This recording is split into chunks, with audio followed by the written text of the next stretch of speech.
cordial saludo para todos los que a esta hora nos acompañan en los canales de divulgación de ProBogotá.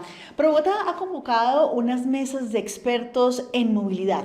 Realizó esta segunda mesa con expertos que realizan una serie de recomendaciones que también se le hacen llegar al gobierno distrital para que tome medidas precisamente para que haya una movilidad más segura en la ciudad. El tema de esta segunda mesa de movilidad fue la seguridad vial.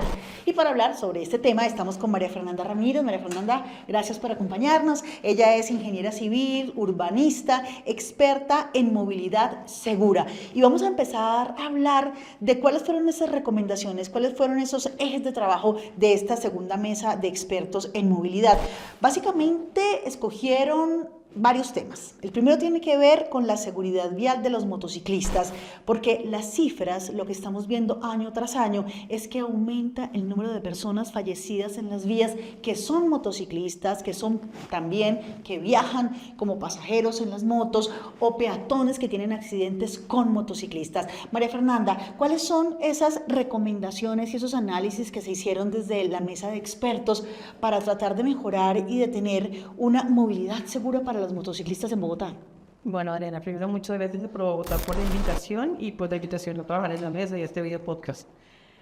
A ver, cuando hablamos de seguridad vial, no podemos, digamos que nos concentramos mucho en el comportamiento de los seres humanos. Y a veces eso es lo más difícil de manejar. Es súper complicado decirle a la gente, vaya despacio y confiar en que las personas van a ir despacio. Entonces, lo que se busca dentro de esta seguridad, dentro de la visión, el enfoque del sistema seguro de la seguridad vial, es cómo hacer para que las personas cambien el comportamiento sin que uno tenga que andar diciéndole todas las veces, tenga cuidado, vaya despacio. Entonces, se buscan las recomendaciones. Dentro de las recomendaciones están, bueno, uno, fortalecimiento de esas capacidades que tienen. Simplemente hay que educar a las personas y aprender a que se pongan en los papeles de alguien más. Y muchas veces nos pasa es que los motociclistas nunca han manejado un carro, nunca han manejado una bicicleta. Lo que le pasa a los conductores, nunca han manejado un carro o una bicicleta. Entonces no conocen los puntos ciegos, no conocen esa percepción de velocidad, no la tienen tan latente. Otro punto es, ¿qué pasa si endurecemos los criterios del licenciamiento? Entonces ya nos empieza a doler un poquito, nos empieza a doler que nos quiten la licencia, nos empieza a doler que nos pongan algún tipo de multa. Entonces se piensa de pronto empezar a pensar en licenciamiento por conducir, como se hace en Estados Unidos y en algunos países europeos, en donde por cada error que tú cometes, tú empiezas el año con 20 puntos, 12 puntos, dependiendo del país, y cada vez que cometes una infracción, te van quitando puntos. Depende de qué tan grave sea la infracción, te quitan 1, 2 o 3 puntos. Al final del año, si te quedaste sin puntos, te quitaron la licencia y nunca más la vuelves a tener. Aquí estamos hablando de tres cosas, María Fernanda. Entonces está el tema de educación, que digamos es clave y que siempre cuando se habla de movilidad segura, pues se habla del tema de educación. Desafortunadamente, hay muchas campañas que se han hecho a lo largo de la historia y lo que vemos es que las cifras siempre van en aumento. Pero entonces, eso es lo primero que has mencionado. Lo segundo, el tema del control. Y lo tercero, el tema del licenciamiento. Sí. En el tema del control, o sea, ¿cuáles son esas cosas que desde la mesa de movilidad creen que se deberían reforzar para lograr disminuir este número de siniestros viales que tienen que ver con motociclistas? Porque al final, lo que busca la seguridad vial es disminuir el número de muertos y el número de lesionados. Claro, la seguridad vial lo que está buscando es que las personas, uno, no mueran, y segundo, no queden tan lesionadas que no puedan seguir siendo personas autónomas en sus vidas. Y en cuestión de control, pues ahí tenemos que apretar realmente el cinturón para todo el mundo. Entonces, tenemos que pensar en ¿cómo se llama?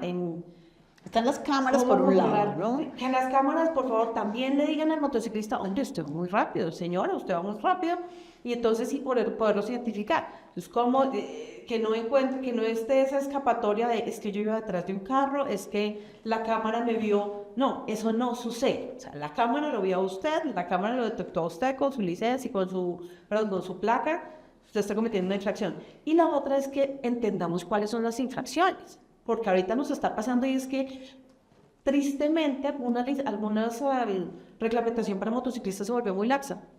Entonces, no tienes que pagar todo el SOAT completo, no te van a llevar la moto a los patios, o sea, hay muchos, se está cediendo mucho a la actualidad que es el que está sufriendo más, al que más está muriendo y al que más está generando muertes. Entonces, hay que apretarnos, o sea, ya tristemente se aflojó mucho y ahora toca apretar. Son algunas medidas que tienen que ver con el corto plazo, pero otras también con el largo plazo. Por ejemplo, María Fernanda, esto que usted dice de los medios de control, pues son decisiones que se pueden tomar y implementar a corto plazo. Sin embargo, lo que usted mencionaba del tema del licenciamiento, pues necesita algo más. ¿Qué se requiere en Colombia para que haya una mayor rigurosidad a la hora de otorgar esas licencias de conducción para quienes van a manejar moto? Y esto que usted nos comentaba ahora sobre los puntos. Ay, Dios, ese licenciamiento ya tiene que llegar a nivel nacional.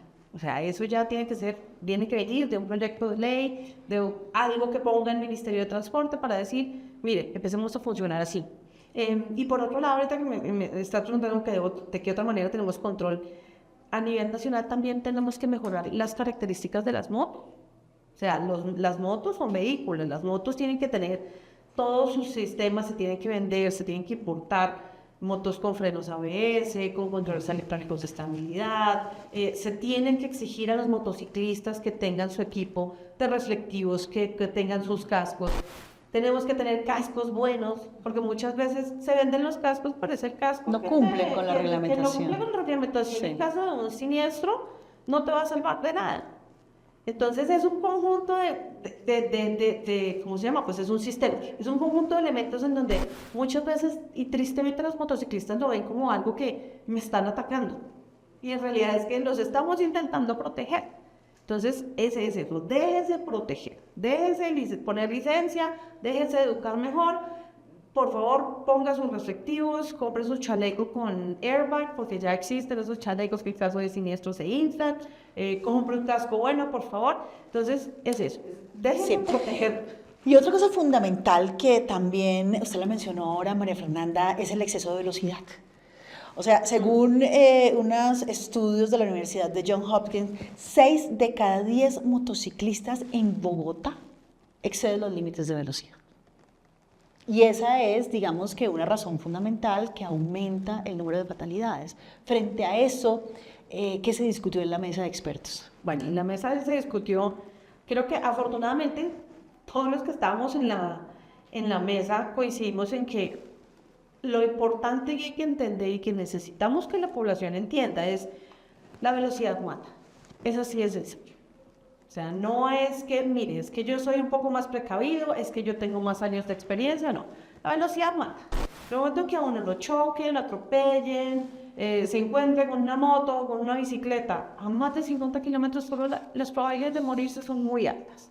Entonces, en eso estamos basando mucho en que hay que reforzar en la gestión de la velocidad. Para los motociclistas, muchísimo más, porque ellos son el chasis de su vehículo. Sí. Es decir, alguien en un carro se choca y el carro absorbe la energía y lo protege. La bicicleta no va tan rápido de pronto y, ¿cómo se llama? Técnicamente el intercambio de energía no lo mata. Pero es que los motociclistas van muy rápido y ellos son quienes absorben toda esa energía y todo lo que se está lastimando es su cuerpo. Entonces, pues es afortunadamente lo que te digo, estuvimos todos de acuerdo en que choques a velocidades mayor de 50 kilómetros por hora tienen alta probabilidad de morir. Los seres humanos no estamos diseñados para golpes a altas velocidades. Los seres humanos, nuestros ojos y nuestros oídos no están diseñados, nuestro cerebro no está diseñado para reaccionar tan rápido. Entonces, sí, por eso es que decimos, vamos despacio, que todos tenemos el mismo tiempo, pero lo que hay a veces no es la distancia. María Fernanda, la mesa de expertos entonces tuvo 4 ejes de trabajo. El primero es el que ya hemos hablado, de la necesidad de reforzar las medidas de seguridad para los motociclistas. El segundo tiene que ver con la eficiencia y efectividad en la atención de los sitios históricos de alta siniestralidad. ¿Qué habría que hacer allí? Y efectivamente esos sitios están perfectamente identificados. Sí, bueno, afortunadamente para nosotros Bogotá tiene una capacidad de recopilación de información, de datos impresionante. O sea, tenemos cámaras, tenemos personas que toman información y sabemos en dónde están sucediendo los siniestros.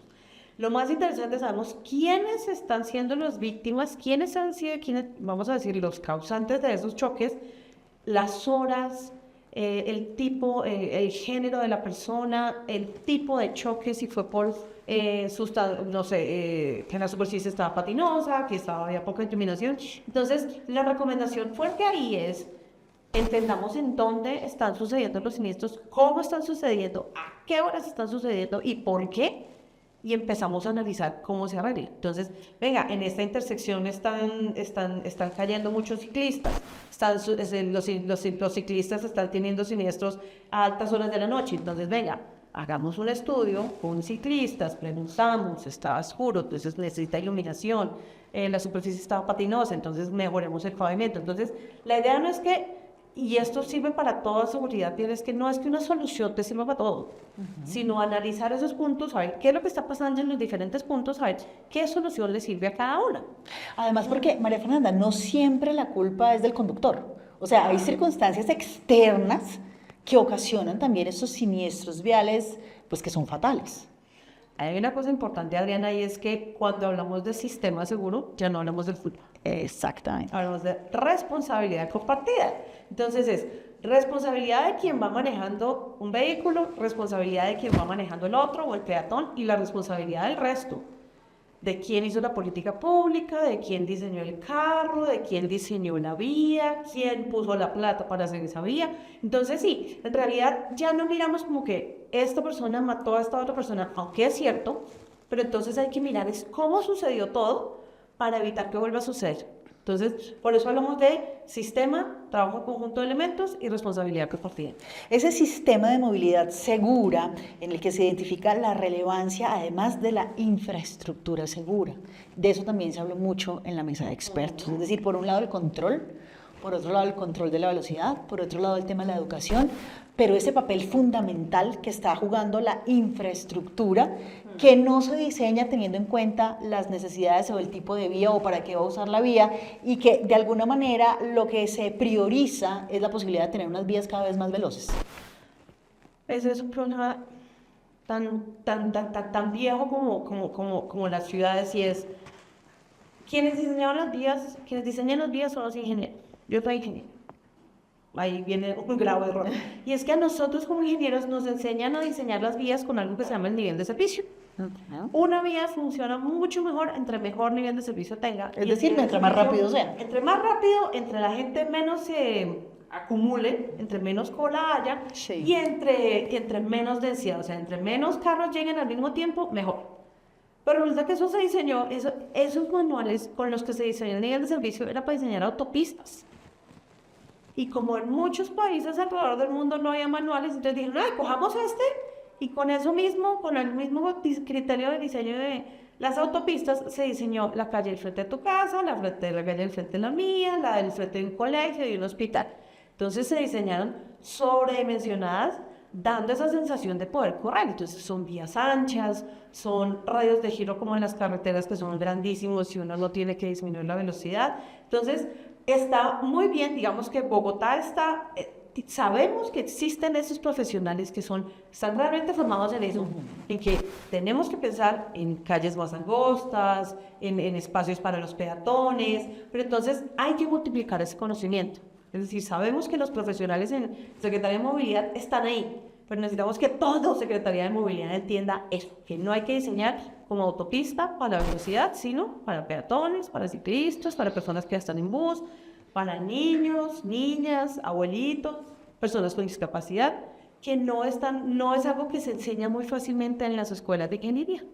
Claro que sí. En este segundo punto, entonces, de eficiencia y efectividad en la atención de sitios históricos de alta siniestralidad, hay tres cosas fundamentales, María Fernanda, un poco recogiendo. Primero, tener ese diagnóstico claro de por qué están pasando los siniestros viales, en dónde está pasando y cuáles son las posibles soluciones a esto. Pero en eso también hablar de un sistema seguro en donde la infraestructura es fundamental y donde tiene que darse desde el momento mismo, casi que desde la concepción de los proyectos. De la vía, sí. para poder que con ese diseño logremos que las velocidades también se reduzcan y que ofrezca una mayor seguridad para todos los actores viales. El tercer punto, María Fernanda, que ustedes trataron en esa mesa de expertos, tiene que ver con la coherencia entre las acciones ejecutadas versus los planes de política pública.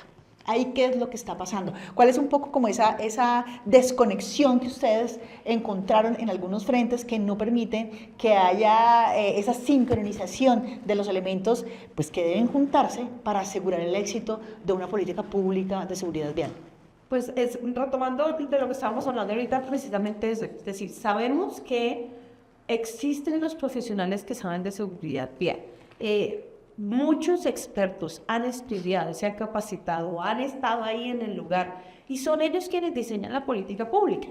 Pero en el momento de entregarle esa política pública para que se hagan los diseños, los entregan, pues lo hemos visto, o sea, se ve en lo que se reflejan los diseños, que lo están diseñando, se les está entregando esa política o esos diseños, esas interventorías a gente que no sabe, a profesionales que todavía piensan en que seguridad vial es poner una señal de tránsito y no repensar la infraestructura. Entonces, nuestra recomendación fuerte es que ese hilo conductor, desde la política pública, que está muy bien hecha, hasta que llega a diseñar la vía, a planear la vía, a diseñarla, a construirla y a hacer la infraestructura, esa cadena de personas profesionales tiene que también conocer tiene que conocer esos principios de seguridad vial.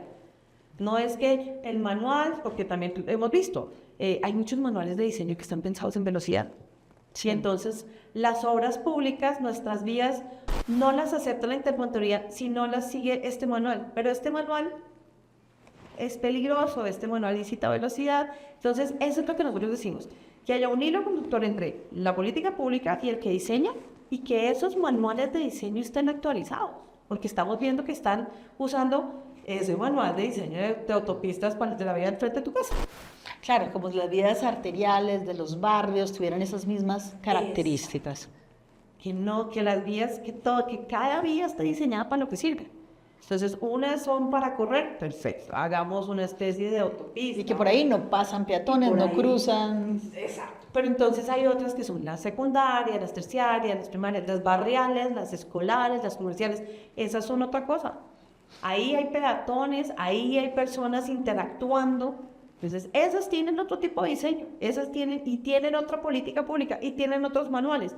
Necesitamos que todo eso se hable porque estamos viendo que no se están hablando. Claro que sí. Y para terminar ese cuarto punto, porque fueron 4 puntos sobre todo que ustedes discutieron en la mesa de expertos, el que tiene que ver con acciones preventivas en pro de la seguridad vial, y ahí retomamos algo de lo que María Fernanda usted habló al comienzo, y es el tema de la educación. Y ahí yo quiero un poco centrarme porque desafortunadamente son muchas campañas de comunicación que ha habido a lo largo de la historia, años, y uno a estas alturas dice, ¿en serio? Otra vez campañas de comunicación, pero entonces, ¿cómo vamos a hacer para que esas campañas de comunicación sean efectivas? Y ustedes están priorizando en el documento de recomendaciones unos públicos o unas, unos grupos específicos a quienes debería ir dirigida esa educación vial. Háblenos un poquito de eso. Bueno, digamos que sí, creo que estamos de acuerdo, y tú como comunicadora sabes que se puede repetir la misma retaíla 3 veces y a la cuarta ya ni lo están oyendo porque ya hay ruido de fondo. Pero entonces estamos hablando más de una educación que vaya más a una comunicación y educación que vaya más a los técnicos, incluso que las comunicaciones no sean tan ese tipo de campañas de impacto que muchas veces las personas lo ven una vez y nunca más la quieren ver. Sí. Porque te vas a morir. Y uno ve una vez comercial y después dice, ya no quiero verlo más. Pero es esa comunicación de, ven, te explico por qué esto es importante. Y entonces vamos a hablar con técnicos, venga, hablamos también con profesionales, venga, hablamos con personas que estén a cargo de socializar este tipo de cosas, como que hablemos a los multiplicadores del conocimiento y no les digamos, no los asustemos, expliquémosles el por qué. Ustedes están hablando de 3 grupos específicos y mencionaban estudiantes de los niveles educativos medios y básicos de las instituciones educativas distritales.